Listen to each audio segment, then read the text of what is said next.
시편 92편은 독특한 제목을 가지고 있습니다. 안식일의 찬송시라는 제목을 가지고 있는데요. 제가 전에 93편을 하면서 92편을 잠깐 언급한 적이 있습니다. 이 시편이 150편씩이나 되는데 그 중에서 아주 독특한 시편들이 좀 있습니다. 다른 데서 찾아볼 수 없을 정도로. 그 중에 하나가 바로 이 92편입니다. 왜냐하면 안식일이라는 제목을 가지고 있는 이 시편은 전체에서 여기가 딱 한 군데입니다. 특별히 히브리 본문, 마소라 텍스트라고 하는 히브리 본문에선 이곳 한 군데이고, 다른 70인역 성경에는 물론 안식일에 부르는 시편이 몇 개 더 있습니다. 그러나 우리가 오래된 것으로 추정하건대 이 92편이 유일하게 안식일의 찬송시로 여겨지게 됩니다. 이 93편은 안식일 하루 전에 불렀던 찬양시라고 말씀을 드렸습니다. 이 93편은 여호와께서 다스리시니라고 하면서 야훼 멜렉이라고 소위 말하는 시편의 커다란 몇 개의 단락들이 있는데 그 단락 중에 중요한 하나가 바로 야훼 멜렉이라는 뜻은 다스리다라는 뜻을 가지고 있습니다. 왕이라는 어근이 됩니다. 그래서 하나님께서 다스리신다, 하나님께서 여호와께서 왕이시다라고 하는 시들이 있는데 그 그룹들의 대표격이 바로 93편입니다. 헬라어 70인역에는 안식일 표제어의 이름이 안식일이라고 표제어를 붙여놓은 것이 총 7개가 있습니다.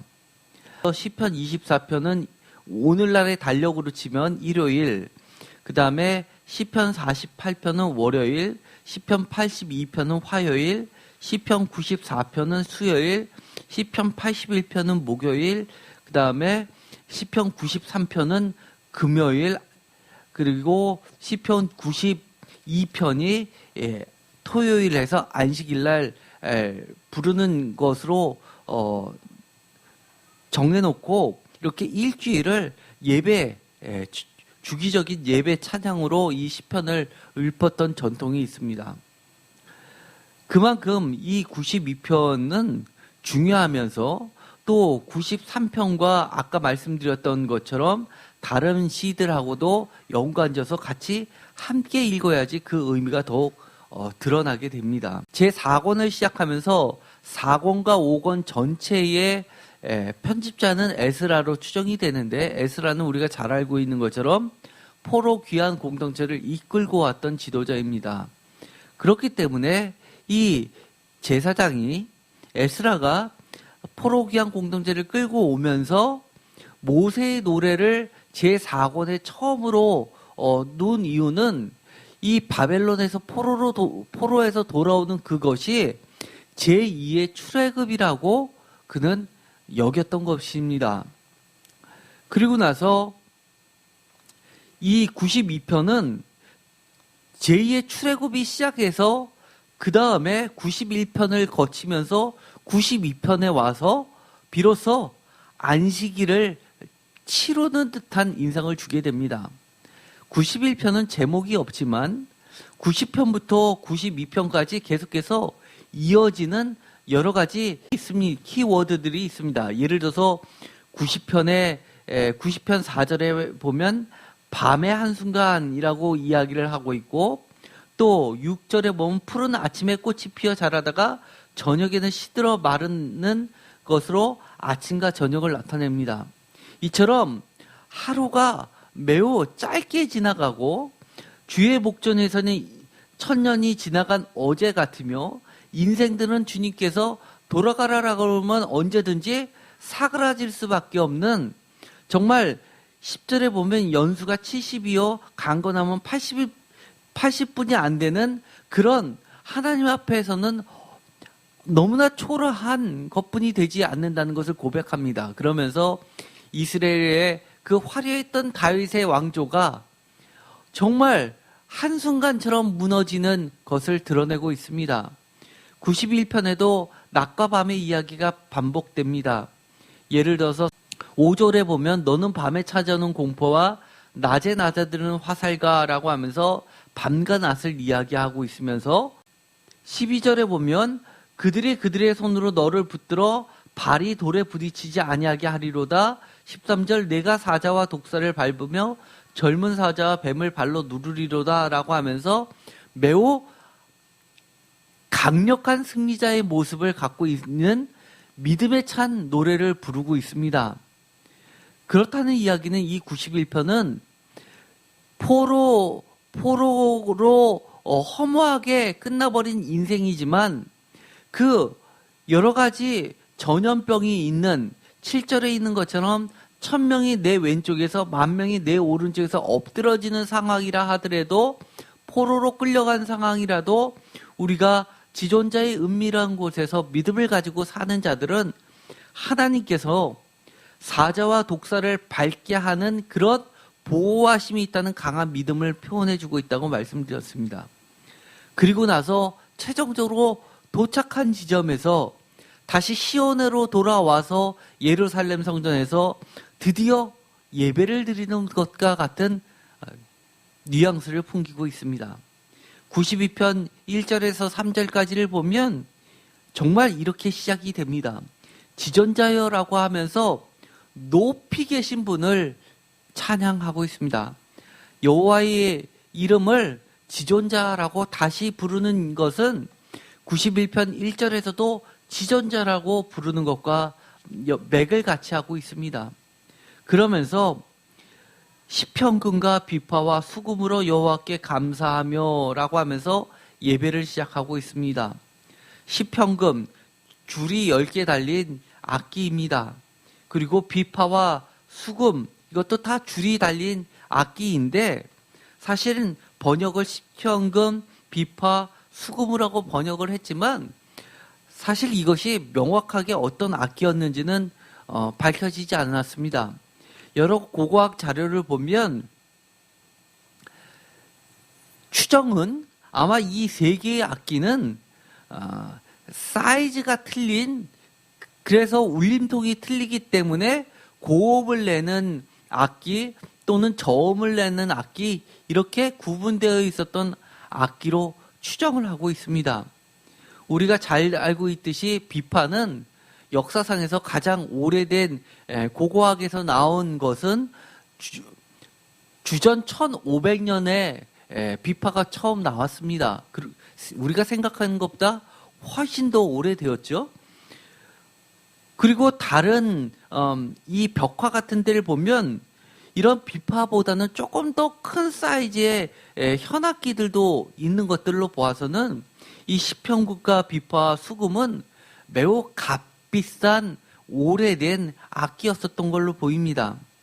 그런데 그런 여러 가지 악기를 가지고 이 예배를 드리고 있는 모습을 보면 마치 오케스트라 연주를 통해서 성가대를 운영하고 있는 것 같은 느낌을 보게 됩니다. 사실 성가대, 노래하는 제사장이 공식적으로 출범한 것은 다윗 때 그리고 솔로몬 때입니다.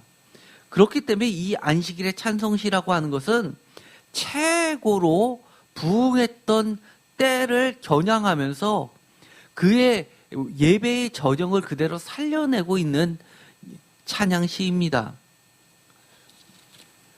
그런데 여기서도 마찬가지로 이렇게 이야기합니다. 아침마다 주의 인자하심을 알리며 밤마다 주의 성실하심을 베품이 좋으니이다 라고 이야기하면서 아침과 밤이 계속해서 반복이 됩니다. 그러면서 4절에 보면 주께서 행하신 일, 주의 손이 행하신 일, 5절에도 주께서 행하신 일, 그 일들이 얼마나 기쁘고 또 놀라웠고, 그리고 어찌 사람으로서는 알지도 못하고 깨닫지도 못할 정도의 정말 놀라운 일이라고 이야기합니다. 이것을 보면 두 가지가 생각이 납니다. 첫 번째는 바로 창조의 사건이 생각납니다. 우리가 창세기 1장을 열면 창조의 이야기를 하는데 끊임없이 나오고 있는 것이 밤이 되고 아침이 되니라는 말과 함께 놀라운 하나님의 솜씨들을 이야기합니다. 그러면서 7번 반복되는 말이 있습니다. 하나님 보시기에 심히 좋았더라. 여기서 3절 맨 마지막에 배품이 좋으니이다 할 때 이 좋으니이다가 바로 그 창세기 1장에 나와 있는 창조 때 나와 있는 좋다, 토부입니다. 성경에서 이 토부는 좋다 또는 다른 곳에는 복으로도 번역이 되는 것입니다. 그런데 이 우리가 번역문에서는 성실하심을 배품이 좋으니이다 해서 서술어로 맨 끝에 놓여 있지만 히브리 원문에는 이것이 좋다가 맨 앞에 나와 있습니다. 좋습니다 라고 토부 되어 있고 그 다음에 3가지 말이 붙여져 있습니다. 찬양함이 좋습니다. 이 주의 인자하심을 알리는 것이 좋습니다. 주의 성실하심을 배품이 좋습니다. 바로 좋다에 딸려있는 3가지 서술어는 찬양하다, 알리다, 베풀다가 좋다는 겁니다. 두 번째, 좋다라고 했을 때 우리는 또 한 가지는 바로 제2의 출애굽을 생각할 수 있습니다. 그들이 출애굽과 마찬가지로 바벨론에서 포로에서 돌아오면서 제2의 출애굽을 하면서 아브라함이 가나안 땅으로 들어왔던 그 루트를 그대로 밟으면서 그들은 포로 귀환 공동체들이 밟고 시온으로 입성합니다. 그런데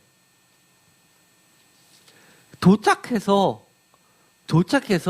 처음 그들이 들었고 그리고 외쳤던 말은 바로 창조 때 했었던 좋습니다입니다. 그것은 무엇일까요? 그들이 어렵게 힘겹게 먼 길을 걸어서 왔는데 특히 에스라는 느헤미야와 다르게 귀환의 방식이 틀렸습니다. 느헤미야는 우리들이 아주 잘 알고 있죠.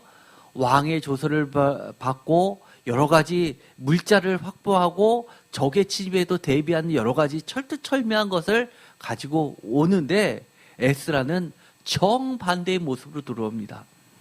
하나님의 전으로 돌아가는데 어찌 그 귀한 일을 다른 사람의 도움, 인간의 도움, 왕의 도움으로 이뤘다라고 한다는 것 자체가 수치스럽다라고 생각해서 철저하게 어떻게 하냐면 왕에 의해 뽑힌 제사장 에스라임에도 불구하고 금식하면서 걸어서 오게 됩니다. 어마어마하죠? 그러면서 하나님께 나아가는 길은 그 누가 아니라 하나님이 철저하게 보호해 주시고 하나님이 철저하게 인도해 주신다는 것을 그들이 걸어오는 그 발걸음을 통해서 선포하고 있었던 겁니다. 그러면서 성전에 도착해서 가장 화려하게 예배를 드리면서 이 창세기 1장에 나오는 토보를 외칩니다. 그 이야기는 뭡니까? 하나님께서 이들에게 다시금 창세기 1장에 나와 있는 창조의 사역을 이루어 주시기를 간절히 바라는 겁니다.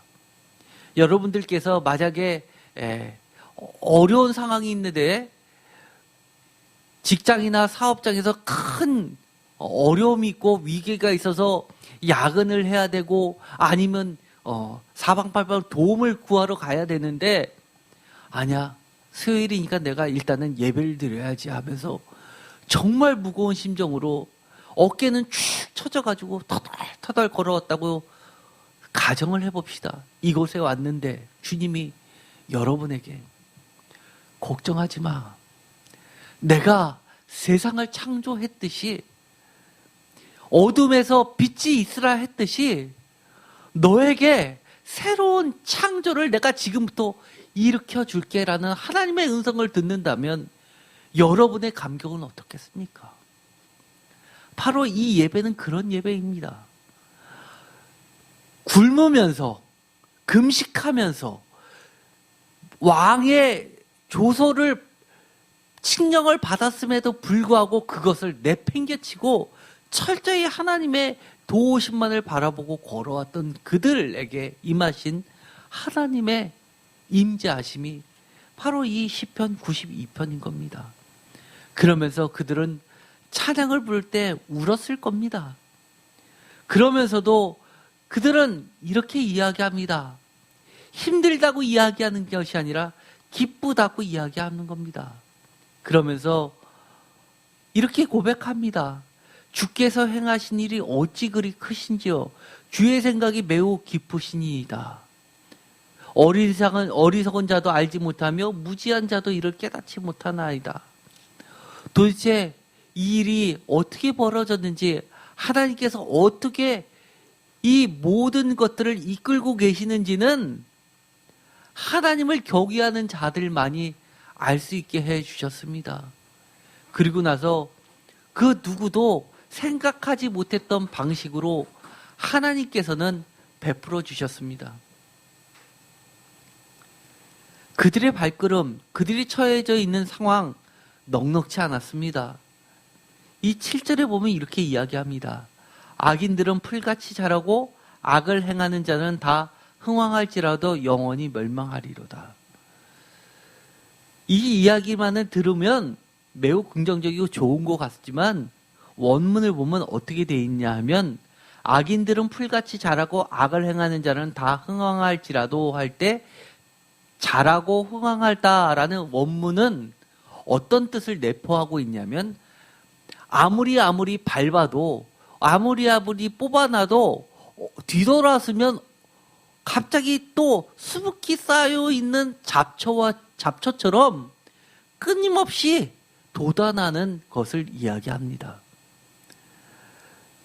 아무리 벌초한다고 해결되지도 않고, 그리고 여러 가지 약을 뿌린다고 해도 그 다음날 비만 오면 언제 그랬는지 하듯이 쑥 커버리는 잡초같이 악은 사방팔방에서 솟아오르고 있는 상황을 이야기하고 있습니다. 그럼에도 불구하고 이 시인은 이렇게 이야기합니다. 악을 행하는 자는 영원히 멸망한다라고 이야기합니다. 이 92편에는 예를 들어서 다른 데 창조시에 나와 있는 것처럼 물을 제압하는 이야기라든지 별을 장식품처럼 사용한다든지 그런 이야기는 나와 있지 않습니다. 그런데 놀랍게도 이 여호와라는 이름을 7번이나 부르고 있습니다. 1절에서 3절 사이에 여호와께 감사하며 첫 번째 나옵니다. 4절에 보면 여호와여라고 두 번째 여호와의 이름을 부릅니다. 5절에도 여호와여라고 부릅니다.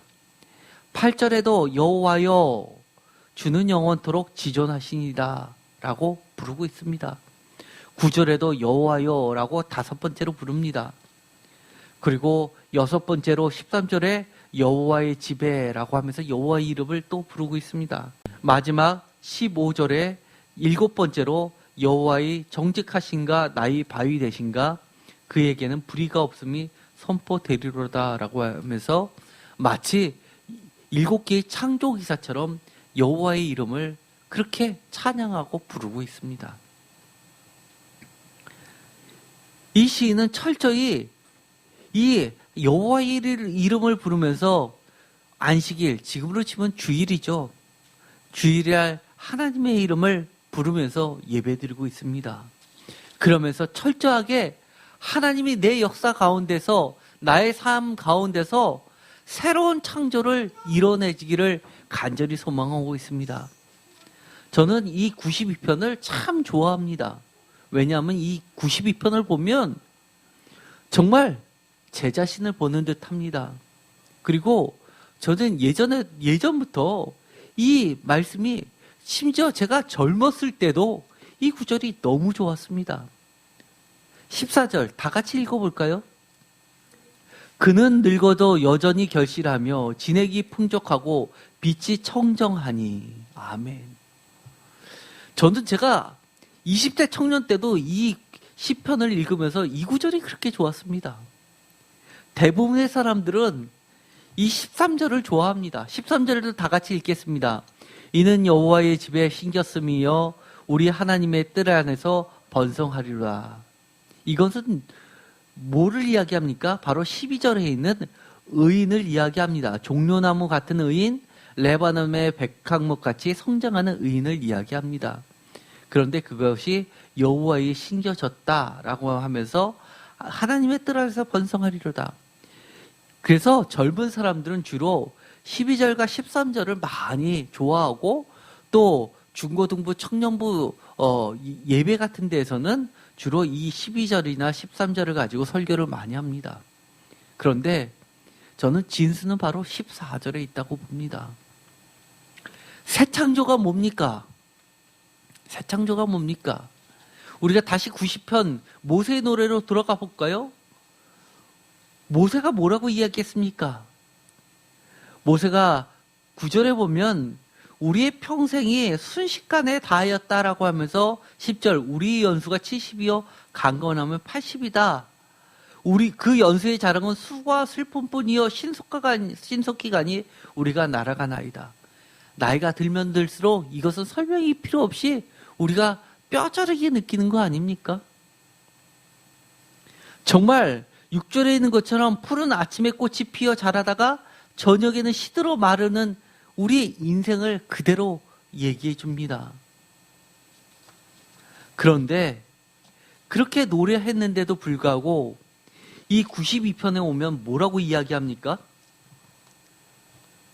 그렇게 다 죽어갈 것 같은데 하나님이 한번 좋다라고 새로운 창조를 시작하시면 늙어도 여전히 청년처럼 결실하며 진액이 새싹처럼 풍족하고 빛이 청정하다고 이야기합니다. 늙어도 여전히 결실해서 정말 우리가 그런 경우 가끔 보죠. 다 나이 든 할아버지가 손자 같은데 아들을 낳아가지고 정말 입이 찢어져라 라고 하면서 사진 찍고 있는 모습. 저는 지금도 이 14절을 읽으면서 늘 꿈을 꿉니다. 저도 이렇게 해달라고 그렇게 기도합니다. 혹시 여러분의 삶은 어떻습니까? 이제 나이가 다 들어서 이제는 다른 사람하고 원수 짓지 말고 싸우지 말고 덕을 꾸미면서 나머지 인생을 잘 꾸며야지 라고 생각하시고 계신가요? 아니면 정말 10대처럼 20대처럼 많은 꿈을 꾸면서 정말 패기 있게 정말 꿈을 꾸면서 이렇게 해봐야지 저렇게 해봐야지 나는 꿈이 너무 많아서 꿈 하나를 못 정했어 라고 할 정도로 그렇게 정정하십니까? 사실은 나이는 하나님 안에서는 숫자에 불과합니다. 정말 우리 모두가 하나님 안에서 늙어도 여전히 결신하며 진액이 풍족하고 빛이 청정하는 그런 새로운 창조의 삶이 우리의 삶과 육체와 우리의 가정과 사업장과 직장과 교회와 우리 주변에서 넘쳐났으면 좋겠습니다. 10절에 보면 이렇게 이야기합니다. 악인과 비교하면서 무슨 자연 다큐멘터리처럼 이야기합니다. 다 같이 읽겠습니다. 그러나 주께서 내 뿔을 들소의 뿔같이 높이셨으며 내게 신선한 기름을 부으셨나이다. 아멘. 이것을 표준세번역은 이렇게 번역합니다. 그러나 주님은 나를 들소처럼 강하게 만드시고 신선한 기름을 부어 새롭게 하셨습니다. 번역이 참 독특하죠? 다시 읽어드리겠습니다. 그러나 주님은 나를 들소처럼 강하게 만드시고, 저의 포인트는 뒤에 있습니다. 신선한 기름을 부어 새롭게 하셨습니다. 표준사 번역은 이렇게 번역했고, 다시 개역개정은 이렇게 번역했습니다. 그러나 주께서 내 포를 들새의 뿔같이 높이셨으며 내게 신선한 기름을 부으셨나이다. 그 차이점은 아마 이런 차이점이 느껴질 겁니다. 이 개역개정처럼 읽으면 들새의 뿔같이 나를 높이셨다, 힘있게 하셨다. 뿔은 힘과 능력을 상징하지 않습니까?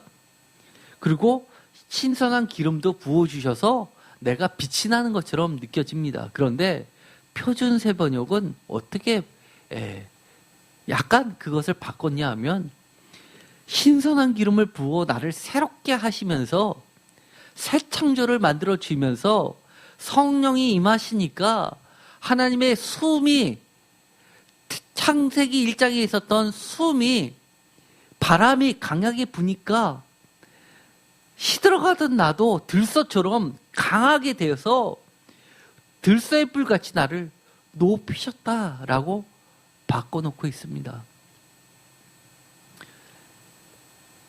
정말 기력이 딸릴 때가 많지요? 그러나 성령님께서 임하시면 우리의 삶은 달라집니다. 달라질 수 있습니다. 우리의 생각을 바꾸십시오. 우리의 눈을 하나님께 고정해 보십시오. 오늘 너무나 지치고 힘든 금식하면서 긴 여정을 걸어왔던 그들이 시온 예루살렘 성전 앞에서 그들이 찬양을 부르면서 아마 그들은 들소의 뿔같이 그렇게 원기왕성했을 겁니다.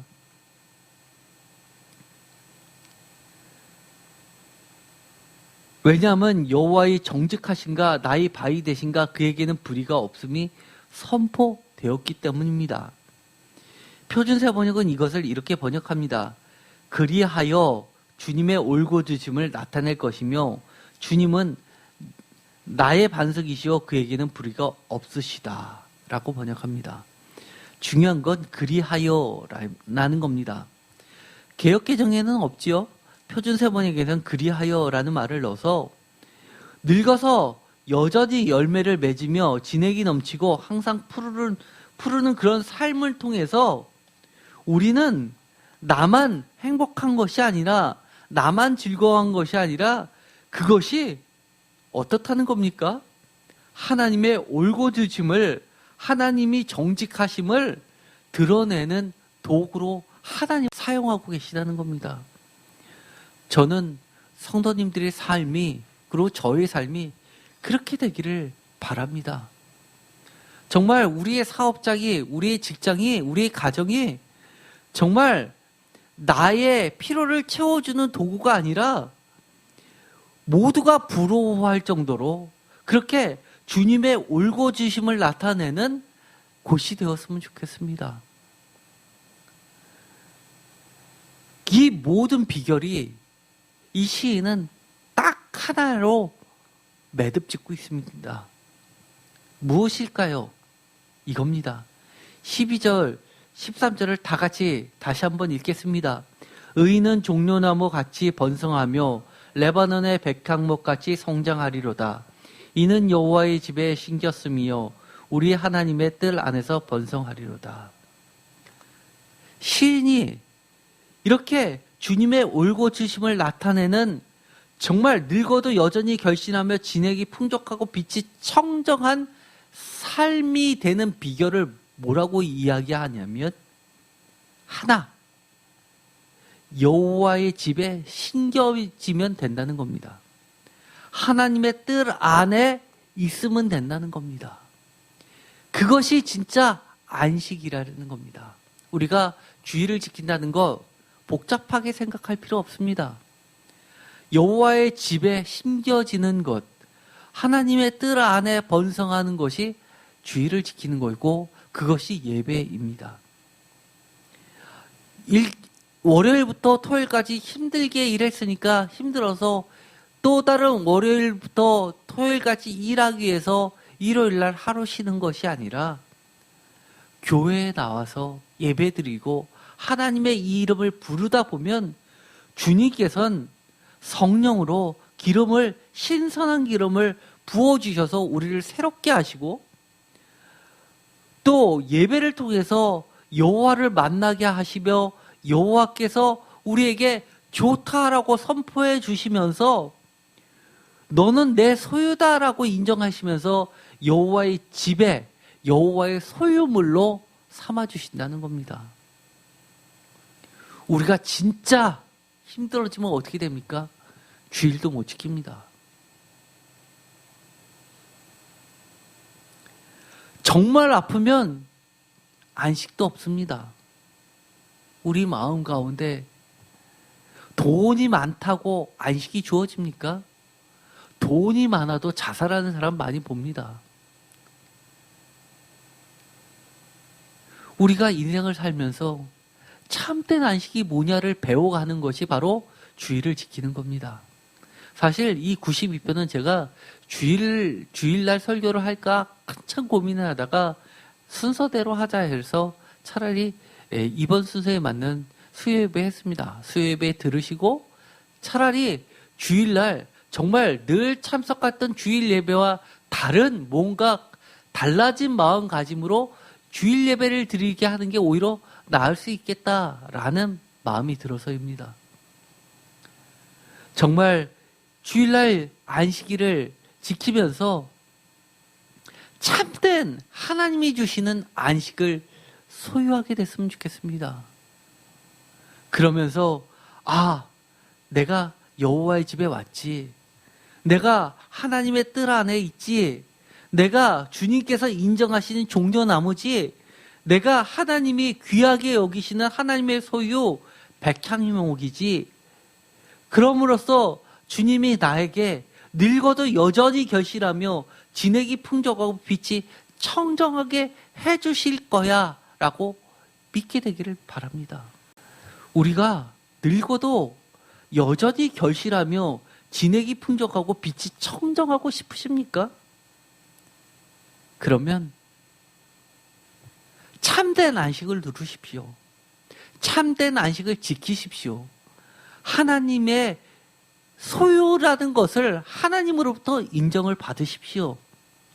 여기서 특별히 종려나무와 백향목을 이야기하는 이유는 솔로몬의 성전에는 이 종려나무와 백향목을 상징화해 놓은 것들이 꽤 있기 때문입니다. 심지어 성전 문 같은 데도 종려나무 가지가 있었고 또 재질은 또 백향목으로 해놨습니다. 종려나무와 백향목이라는 이야기는 최고의 것을 이야기합니다. 여호와의 집을 구성하고 있는 구성품이라는 이야기입니다. 이것이 요한계시록에 가면 무엇으로 바뀌는 줄 아십니까? 여러분 잘 알고 있는 많은 보석들 나오지요? 바로 하나님의 성전을 꾸미고 있는 호화찬란한 보석들입니다. 그 보석이 진짜 우리가 반지에 끼고 다니는 그런 보석인 줄 아십니까? 하나님 앞에서 보석이 뭐겠습니까? 쉽게 이야기하면 여러분한테 보석이 뭡니까? 반지에 1캐럿짜리 다이아가 여러분의 보석입니까? 아니면 여러분의 자녀가 보석입니까? 천국을 이루는 하나님의 성전에 하늘나라에 정말 귀한 보석들은 바로 하나님의 소유물이고 하나님이 인정하신 의인들입니다. 하나같이 철저하게 하나님 안에 거처를 삼은 바로 여호와의 집에 심겨진 하나님의 뜰 안에 있는 그런 의인들이라는 겁니다. 바로 그들은 이렇게 참된 안식을 원하고 간구하는 의인들입니다. 오늘 이 92편을 통해서 이 단순히 우리가 습관적으로 주일 예배를 지켰다면 이번에 드려지는 주일 예배만큼은 이게 보통 주일 예배가 아니구나. 하나님이 나에게 새 창조를 일으켜 주려고 나를 부르신 자리였구나. 내가 여호와의 집에 심겨진 상태라는 거였구나. 정말 나의 남은 여생은 진액이 풍족하고 빛이 청정하고 늙어도 여전히 결실하는 삶이 되는 순간이구나 라고 하면서 그것을 생각하면서 목청껏 기쁨으로 찬양도 부르시기 바랍니다. 하나님이 너무너무 기뻐하실 겁니다. 정말 이 92편을 통해서 우리가 90편 모세의 기도부터 시작해서 91편과 92편을 지나서 그 다음 것 93편에 가면 여호와께서 다스리시니라고 시작이 됩니다. 그 이야기는 그런 출애굽을 통해서 그 여정을 통해서 믿음의 여정을 통해서 그리고 예배 시간을 통해서 그 다음에 나오는 그 삶은 93편 1절에 있는 것처럼 여호와께서 철저히 완벽하게 다스리는 삶이 된다는 것을 말하고 있습니다. 이제 예배를 통해서 이 모든 기쁨들이 하나님의 토부가 새롭게 여러분의 삶 속에서 창조되기를 진심으로 선포드립니다. 기도하고 마치겠습니다. 하나님 감사합니다. 오늘 예배를 통해서 믿음의 여정을 통해서 참된 안식을 누릴 수 있게 하여 주옵소서. 우리가 주일날 예배 드릴 때 하나님의 새 창조의 역사가 오늘 이 시간 이루어지고 있다는 것을 믿음으로 받아들일 수 있게 하여 주옵소서. 성령님께서 새롭게 우리의 삶에 기름 부어 주옵소서. 우리들의 남은 여생이 정말 늙어도 진액이 풍부할 수 있게 하여 주옵소서. 예수 그리스도의 이름으로 기도드렸습니다. 아멘.